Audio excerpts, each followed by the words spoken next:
जम्मू कश्मीर की सरकार ने एक फैसला लिया है। फैसला ये कि अब से 5 अगस्त के दिन को day of resolution for freedom from corruption के तौर पर मनाया जाएगा, यानी कि भ्रष्टाचार से मुक्ति संकल्प दिवस के तौर पर 5 अगस्त के दिन को जो है वो मनाया जाएगा। और इस दिन को लेकर जीएडी का एक ऑर्डर आया है जिसमें कहा गया है कि जितने भी सरकारी विभाग में काम करने वाले अलग अलग कर्मचारी हैं वो इस दिन ओथ लेंगे कि वो करप्शन को पब्लिक लाइफ से ख़त्म करेंगे और उसके साथ ही में वो एम्प्लॉयज़ जिन्होंने करप्शन के खिलाफ कुछ कदम उठाए हैं, उनका कोई रिमार्केबल कंट्रीब्यूशन है, उन लोगों को फेलिसिटेट भी किया जाएगा, उन लोगों को अवार्ड भी दिया जाएगा। मान लीजिए पिछले साल में किसी ने करप्शन के अगेंस्ट जो है काफ़ी बेहतरीन काम किया है, ट्रांसपेरेंसी लाने के लिए कुछ कदम उठाए हैं, अलग अलग इनिशिएटिव्स लिए हैं ये इंश्योर करने के लिए कि करप्शन का खात्मा हो सके और हर एक प्रोसेस में ट्रांसपेरेंसी आ सके, अकाउंटेबिलिटी आ सके, उन लोगों को फेलिसिटेट किया जाएगा, अवार्ड दिया जाएगा, ऐसा इस ऑर्डर में कहा गया है। और साथ ही में कहा गया कि प्लेज टेकिंग सेरेमनीज जो है सभी पब्लिक ऑफिसेज में कंडक्ट की जाएंगी, जहां पर जितने भी सरकारी मुलाजिम होंगे वो ये संकल्प लेंगे कि वो भ्रष्टाचार से जम्मू कश्मीर को मुक्ति दिलाएंगे। साथ ही में ये भी कहा गया कि 5 अगस्त के बाद के पूरे हफ्ते को विजिलेंस अवेयरनेस वीक के तौर पर मनाया जाएगा, जिसमें सेमिनार्स और वर्कशॉप्स कंडक्ट करके अन्य अलग अलग इनिशिएटिव्स लिए जाएंगे ऑफिसर्स और इंस्टीट्यूशंस के द्वारा, जिससे करप्शन को खत्म किया जाए और पब्लिक अकाउंटेबिलिटी को बढ़ाने की कोशिशें हो, सर्विस डिलीवरी को किस तरीके से और बेहतर किया जा सकता है उसकी कोशिशें हो, और एक्टिविटीज जिससे डिजिटल गवर्नेंस को प्रमोट किया जा सके, यानी कि सुविधाओं को ऑनलाइन किस तरीके से करके लोगों के बीच में ह्यूमन इंटरफेस जो है वो कम कर दिया जाए विभागों के साथ, ताकि ये इंश्योर किया जा सके कि किसी को भी अगर अपना कोई काम करवाना है उसे किसी सरकारी दफ्तर में या तो जाने की ही जरूरत ना पड़े, लेकिन अगर वो दफ्तर में जाते भी हैं तो उनका काम बगैर रिश्वत दिए हो सके। आईसी एक्टिविटीज को लेकर ये कहा गया, इससे अकाउंटेबिलिटी भी इंक्रीज होगी और पब्लिक ऑफिसेज में ट्रांसपेरेंसी भी बढ़ेगी। ये एक्टिविटीज जो हैं सभी डिस्ट्रिक्ट में एचओडीज, एडमिनिस्ट्रेटिव ऑफिसेज, सभी सरकारी मुलाजिमों को जो है इसका हिस्सा बनना होगा। इसको लेकर एक ऑर्डर जो है वो आज जारी किया गया है।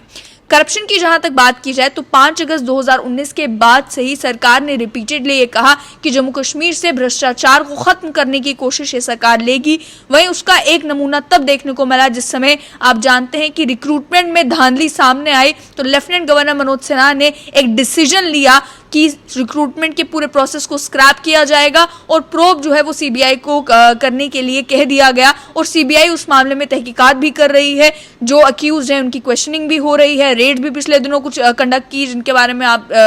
जानते ही हैं। उसके अलावा भी अन्य इनको जब रिक्रूटमेंट को लेकर सवाल उठने शुरू हुए कि अगर इस रिक्रूटमेंट में धांधली है तो फायर एंड इमरजेंसी सर्विसेज का क्या, उसको लेकर कुछ एस्पिरेंट्स जो है लेफ्टिनेंट गवर्नर के पास पहुंचे। उस मामले में भी एश्योरेंस दी गई कि अगर धांधली है तो इन्वेस्टिगेशन जरूर होगी, इंक्वायरी कमेटी जो है बिठाई जाएगी और मालूम किया जाएगा कि क्या उसमें भी धांधली हुई है। वहीं बाकी जो रिक्रूटमेंट्स थी, एफए थी, जे सिविल जल शक्ति, अन्य जो रिक्रूटमेंट्स है जिनको लेकर भी एक कहा गया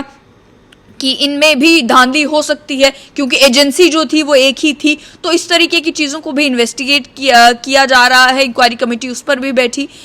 सवाल ये कि जिस समय ये फैसले लिए जाते हैं कि कहीं पर भी अगर करप्शन के इल्ज़ाम लगते हैं, कहीं पे कोई धांधली होती है, कहीं पे कोई स्कैम सामने आता है, तो उसे बर्दाश्त नहीं किया जाएगा, चाहे उससे सरकार की छवि पे क्या ही असर पड़े। ये दर्शाता है कि सरकार की मंशा जरूर ये है कि ट्रांसपेरेंसी लाई जाए। पिछले हफ्ते आपने देखा कि डिजिटल वीक जब मनाया गया, उस डिजिटल वीक में यही कहा गया कि ज़्यादा से ज़्यादा डिपार्टमेंट्स में कोशिश की जा रही है कि सभी सर्विसेज को ऑनलाइन कर दिया जाए, ताकि लोगों को सरकारी विभाग में किसी दफ्तर, किसी ऑफिशियल के पास जाने की जरूरत ही ना पड़े। ऑनलाइन बैठे बैठे अगर उनका काम हो जाता है उससे एक डिग्री ऑफ ट्रांसपेरेंसी आएगी। वहीं ट्रांसपोर्ट कमिश्नर से भी जब हमने बात की तो उन्होंने भी ये कहा कि आरटीओ को लेकर और खासतौर पर ट्रांसपोर्ट विभाग को लेकर अक्सर इल्जाम लगते थे, और कुछ एक मामलों में जब इन्वेस्टिगेशन हुई तो मालूम भी चला कि लाइसेंस लेने के लिए जो है वो किस तरीके से रिश्वत दी जाती थी या अलग अलग डॉक्यूमेंट्स पाने के लिए रिश्वत जो है वो दी जाती थी। तो उस पर रोक लगाने के लिए जो है सर्विसेज ऑनलाइन की गई, ह्यूमन इंटरफेस को कम करने की कोशिश की जा रही है।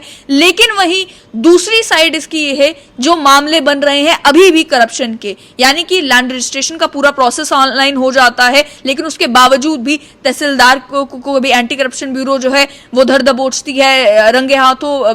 ब्राइब लेते हुए। वहीं कभी किसी पटवारी को, कभी किसी और रेवेन्यू ऑफिशियल को जो है एंटी करप्शन ब्यूरो जब अपना प्रेस नोट जारी करती है तो मालूम चलता है कभी 1 लाख रुपए रिश्वत मांगी जा रही होती है, कभी 40,000 रुपए रिश्वत मांगी जा रही होती है। वहीं अलग अलग दफ्तरों में अलग अलग पदों पर बैठे हुए अधिकारी हैं, उनको लेकर जब एंटी करप्शन ब्यूरो के पास कंप्लेंट जाती है, इन्वेस्टिगेशन होती है, तो कईयों को रंगे हाथों जो है रिश्वत लेते हुए पकड़ा जाता है। किसी के बिल पास करने हैं, किसी कॉन्ट्रैक्टर को काम दिया गया, ई टेंडरिंग के थ्रू सारा प्रोसेस हुआ, बिल जो है वो पास करने के लिए या उसके पैसे रिलीज करने के लिए जो है रिश्वत मांगी जाती है। किसी ने कोई काम कर दिया, सरकारी काम कर दिया, लेकिन जब पैसे लेने के लिए वो जाता है तो रिश्वत मांगी जाती है। पिछले दिनों आपने देखा किसी मामले में जो है एक कॉर्पोरेटर भी इन्वॉल्व पाए गए, और उसी तरीके से और कई सारे इंस्टेंसेस यहां ऐसे सामने आते हैं जिन मामलों से ये नजर जरूर आता है कि कोशिशें भले ही सरकार कर रही हो, लेकिन करप्शन अभी भी एग्जिस्ट करती है, और लोग जो है वो ये इल्जाम लगाते हैं कि करप्शन जो है वो कभी खत्म नहीं हो सकती,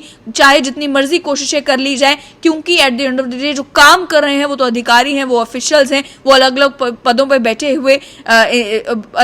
बैठे हुए व्यक्ति हैं, जिनके पास जब आप अपने काम करवाने के लिए जाएं तो कोई ना कोई कहीं ना कहीं से ऐसा व्यक्ति होता है जो रिश्वत मांग ही लेता है, जिससे पूरे डिपार्टमेंट का फिर नाम खराब होता है। और लोग ये कहते हैं, फिर हमारे मन में भी ये धारणा बन जाती है कि बगैर पैसे दिए हुए, बगैर रिश्वत दिए हुए सरकारी विभागों से अपने काम निकलवाना जो है वो मुमकिन नहीं है। इस पर रोक लगाने का एक तरीका तो जरूर ये है कि सभी काम को ऑनलाइन जो है वो शिफ्ट किया जाए, लेकिन ऑनलाइन में भी कई सारी परेशानियां हैं जिनको लेकर आम जनता से जब हम बात करते हैं तो वो बताते हैं कि कभी वेबसाइट फंक्शनल नहीं है। ऑनलाइन आपने किसी डॉक्यूमेंट के लिए अप्लाई कर दिया, लेकिन फिर आप महीनों इंतजार करते रहे कि वो डॉक्यूमेंट जो है मेरा आएगा कब। यही चीजें जो है वो डोमिसाइल के मामले में भी हुई थी, जिस समय इनिशियली आपको याद होगा कि जब डोमिसाइल बनना शुरू हुए थे और ये कहा गया था कि आप ऑनलाइन भी अप्लाई कर सकते हैं, तो एक 1.5 महीना, 2 महीना, 3 महीना लोगों को इंतजार करना पड़ा था उस समय एक डोमिसाइल सर्टिफिकेट लेने के लिए। उसके साथ ही में अगर आप डिपार्टमेंट ऑफ लेबर की वेबसाइट के ऊपर चले जाएं, आपको शॉप रजिस्टर करवानी है, उसके लिए कई बार आप देखेंगे कि ऑनलाइन आपको महीनों इंतजार करना पड़ता है, और जब तक आप डिपार्टमेंट में कॉल करके कह नहीं देते कि भाई हमने ऑनलाइन अप्लाई किया है, ये मेरा रजिस्ट्रेशन नंबर है, ये है वो है, तब तक जो है उन्हें मालूम नहीं होता कि कोई किसी ने अप्लाई भी किया है। इस ऐसे इंसिडेंट्स भी जो हैं वो सामने आए हैं, लोग शिकायतें करते हैं तो ये इंसिडेंट सामने आते हैं। खास तौर पर रेवेन्यू विभाग की जहां तक बात की जाए, उसको लेकर अक्सर इल्जाम लगते रहते हैं। कई सारे केसेस भी जो है वो कोर्ट्स में पेंडिंग है। कई सारे ऐसे भी मामले बने हैं जिनमें एंटी करप्शन ब्यूरो ने जब तहकीकात की या अलग अलग मामलों में जब इन्वेस्टिगेशन हुई तो मालूम चला कि कभी किसी चीज के लिए, कभी फर्द के लिए रिश्वत, कभी अपनी ही जमीन के डॉक्यूमेंट्स इशू करवाने के लिए लोगों को रिश्वत देनी पड़ती है, प्रॉपर्टी जो है उसके अलग अलग डॉक्यूमेंट्स बनवाने के लिए, या कभी ततीमा प्रिपेयर करना हो, या किसी पटवारी को कभी स्पॉट पे इन्वेस्टिगेशन के लिए जाना हो, मालूम करने के लिए जाना हो कि ये जमीन किसकी कहां पर है, उन सब के लिए, इन सभी चीजों के लिए लोग कहते हैं कि जब तक आप रिश्वत ना दे तब तक आपका काम जो है वो मुमकिन नहीं हो पाता है। इस सब पर रोक लगाने के लिए ये सिंबॉलिक जेस्चर्स काफी नहीं होंगे। एक कदम है कि 5 अगस्त को अब से जो है मनाया जाएगा एक संकल्प दिवस के तौर पर कि किस तरीके से जम्मू कश्मीर को करप्शन से मुक्ति दिलवाई जाए, लेकिन इसे केवल एक सिंबॉलिक जेस्चर ही बनकर नहीं रह जाना चाहिए। अगर सभी सरकारी मुलाजिम जो है ये प्लेज लेते हैं कि हम जम्मू कश्मीर को भ्रष्टाचार मुक्त बनाएंगे, तो उस प्लेज पर खरे उतरने की भी जरूरत है, और जरूरत है कि सरकार ये जो कोशिशें कर रही हैं ट्रांसपेरेंसी और अकाउंटेबिलिटी लाने की, ये कोशिशें जो हैं वो सफल तभी होंगी जब कंसल्टेशन इस तरीके से होगी और जब एक्चुअल में इम्प्लीमेंटेशन ऑन ग्राउंड होगी। ये नहीं कि आपने कह दिया कि भाई हम करप्शन फ्री जम्मू कश्मीर लाएंगे तो अपने आप तो बनेगा नहीं।